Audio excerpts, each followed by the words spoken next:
Hey everybody, how's it going? It is Matt and it is Maniac Monday. First and foremost, I do hope each and every one of you had a fantastic weekend, and I hope every one of you had a fantastic holiday. Hopefully Christmas was very pleasant and good for you. Hopefully you got to spend it with some family, friends, loved ones, whatever it is that makes you happy. Hopefully you got some goodies in there, some movies, or maybe some gift cards to go buy some movies. You never know. That's the one thing that I always enjoy getting is gift cards, because then I can go get some essentials, and then I can also get some more essentials, which are my movies for my collection to review for you guys, because I absolutely love and adore doing this, and I am happy all of you are here.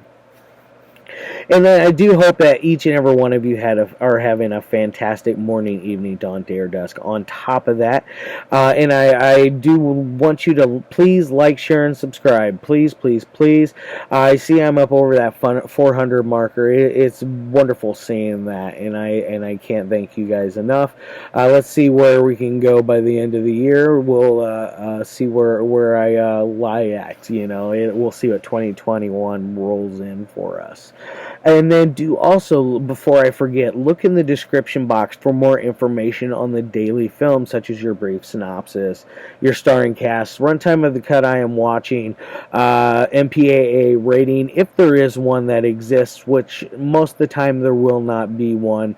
A lot of the movies that I watch are usually unrated, so don't really look for an MPAA rating too often if that's something that is a deal breaker with you. So there's definitely that, and then I also put down who's the director, the year it was made, the brief synopsis, some trivia if I find anything worthwhile mentioning, and then of course a link for a trailer or a scene in the movie. So I like to put a little bit of extra information in there for you guys, so you can check out the movie, give you a bigger taste of it, to see if you would like to track down a copy to buy or watch, or if you want to flat out skip it all the way around. It'll definitely help you decide a little bit more, instead of being right there in the middle just constantly. Alright guys, let's move on to the movie of the day, since we got all that out of the way. Now, this one came out back in 1985, and it is none other than Ruggero Deodato's Cut and Run. One of my absolute faves that I've gotten here recently. I'd seen it before, years and years and years ago, but it was kind of a revisitation for me. It was almost like watching it again for the first time, because I was a little inebriated when I saw it back all those years ago, so I don't remember everything. It's a little fuzzy here and there, but either way, I had a great time watching it back then, and I had a great time watching it here just recently. I watched it earlier today, and I watched it the other night, which it's an all-around just treat. Now, as far as this release goes, this one is from Code Red, by the way, and I think this is from the Kino Lorber Code Red deal, because it doesn't have a spine number like most of the other Code Red stuff does. So I believe this one is part of the Kino Lorber stuff. There is zero reversible artwork on that one, so don't be looking for anything cool or spiffy on that side, which I wish there was. It is your standard issue pressed Blu-ray, which I believe this one is also available on DVD for those of you folks that don't collect Blu-ray or have a Blu-ray machine. It's worth the while of tracking down. So definitely don't let that change your mind on if you would like to see it or not. Now, as far as the other features go with this movie, you got both your theatrical cut and your unrated, uncut, I think is what it is, which is the version I watched. It ran at an hour and 29 minutes, that cut that I watched. I'm sure this one has suffered from cuts a lot. Because there is some really cool gore in here, and I can definitely see them yanking that stuff out, especially in this release, because there's been some degradation to the film. It isn't quite the best transfer all the way around, but it works perfectly fine for this movie, because it's a raw and gritty movie, and it should be viewed in a raw and gritty sense, much like one of my other favorite films by Ruggero Deodato, which is Cannibal Holocaust. It's one of the grittiest films of all time, in my opinion, and it is so good. And so, if you know Ruggero, that's the type of film that you're getting into, is that kind of insanity. So there is lots of crazy stories that came off of this one about how the people, the cast and crew were, how the director was, how everybody just interacted with everything. And the jungle interacted with the jungle, because there are so many things that are lurking here and there that can kill you necessarily. So it is kind of a scary and crazy place to be. It's not your ideal scenario if you're one that likes to keep the life of luxury. If the life of luxury, that will not be your place to be. And so, as far as other things on the disc, like I said, there's a lot of crazy stories going on here. So you have an interview with Willie Aames. That is nice. It runs, I think, at about 30 some minutes long. I checked it out, and it was very, very informative, and it talked about how a lot of the cast, or a lot of the crew, the cast, excuse me, a lot of the cast were extremely upset with Ruggero and his filming techniques and what he was putting these people through, because they really ran him through the ringer in this movie, and it really shows. And you have that amazing interview with him. You got an interview with Deodato himself, where he does talk about how some of the cast members were a little difficult to work with. Both Willie Aames, who you guys should know him from Eight is Enough, and Charles in Charge, and Zapped. Those are the three things I automatically think of when I think of Willie Aames, and then Cut and Run. That's the other thing I think of. But and then he talks about how Willie Aames had some problems going on with there was a lot of clashing between the two of them, and then of course there was Lisa Blount. Lisa Blount was the main actress of the film, and she was going through issues as well. And he goes into a little bit of details. He gives you some details on it, but they 100% didn't know fully what it was that was essentially making her go through all these different changes in the film. Now, got all that out of there. I do hope that you guys check this out. What is it about? It is essentially about these reporters that are heading down to this jungle region. I forget exactly where it is. I believe it's in South America, if memory serves me correct, but I'm probably wrong. Either way, they are going to this jungle where it is very lush greens, deep water, a lot of like killer snakes, alligators, electric eel, giant spiders, all kinds of thick creatures that could go bump in the night and kill you. So there's all this stuff going on in this jungle, and they are sent down there to find this character that is played by Richard Lynch, which was an old-timey type actor who had a bad acid trip one time and poured gasoline all over himself and lit himself on fire.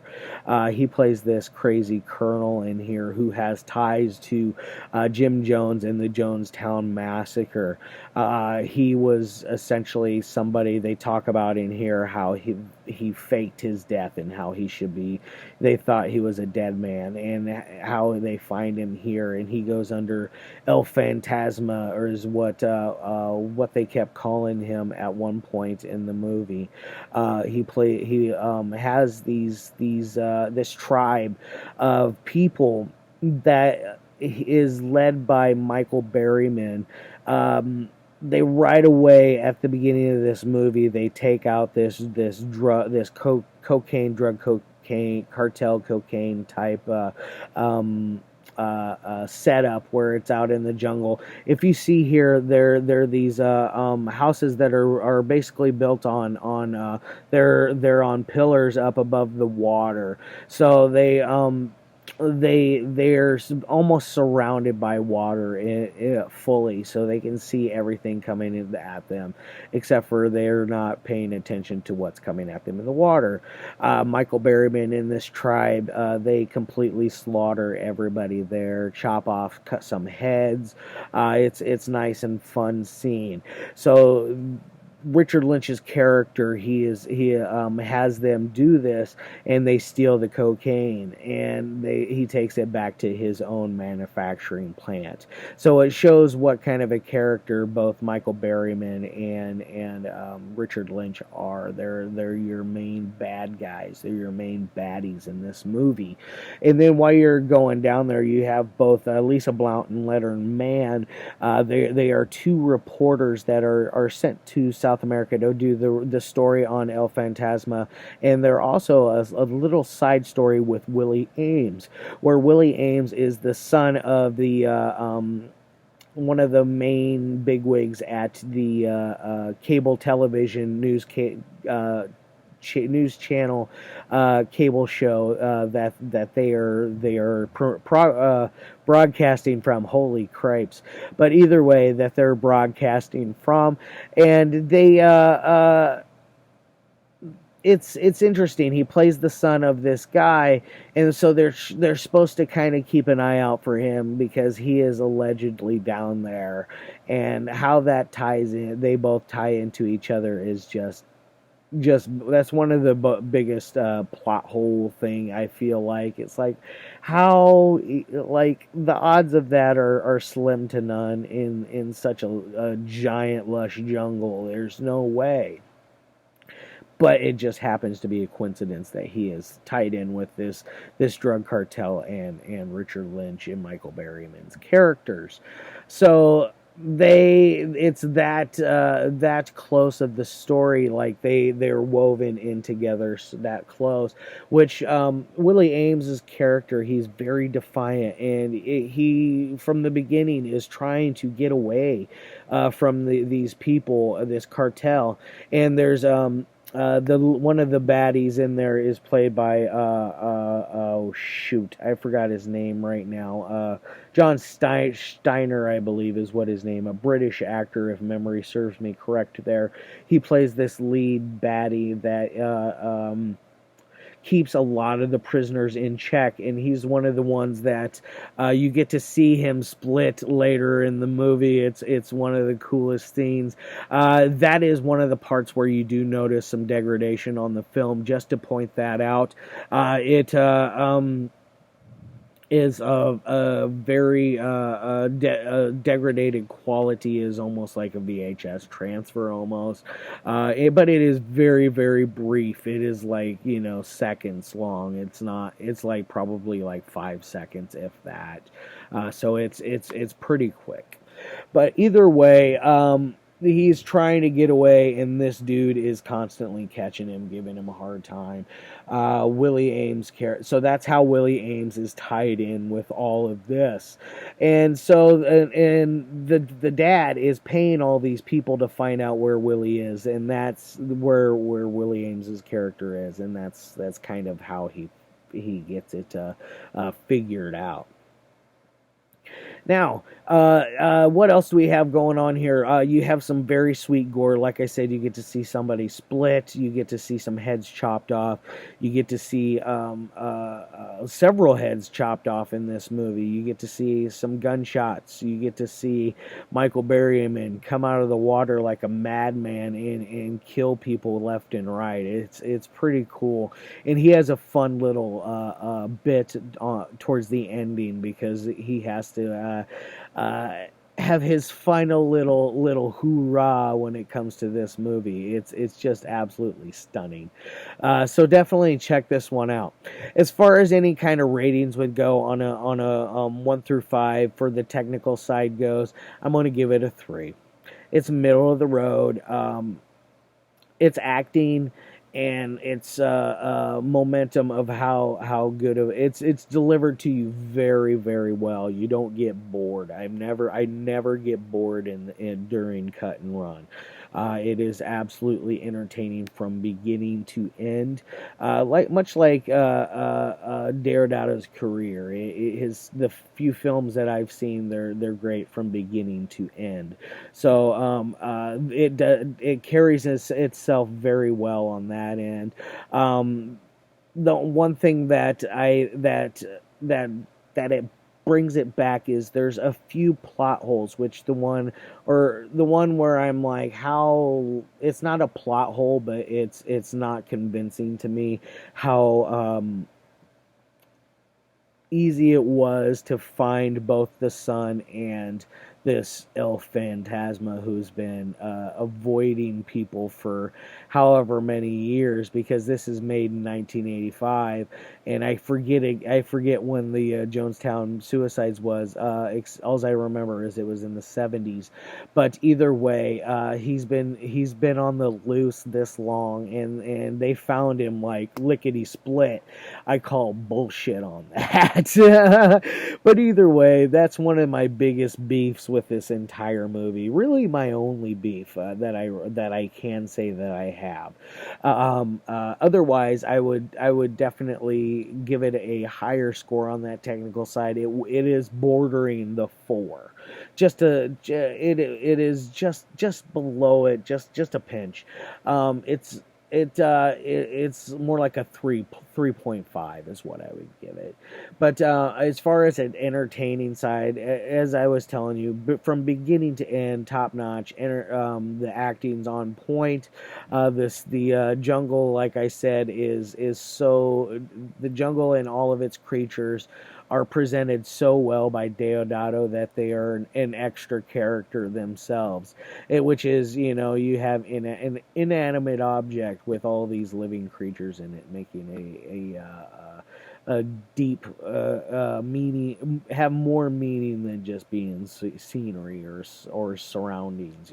There's a lot that actually pull in and use the jungle very very cleverly as a extra character in the movie.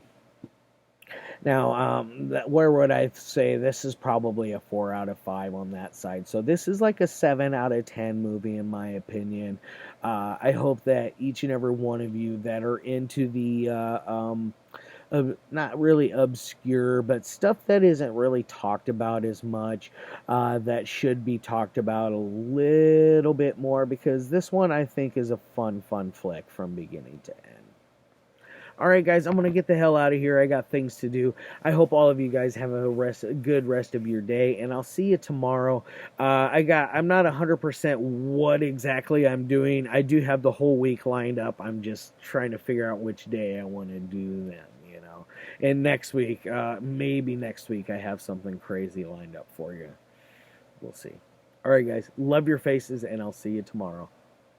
And peace.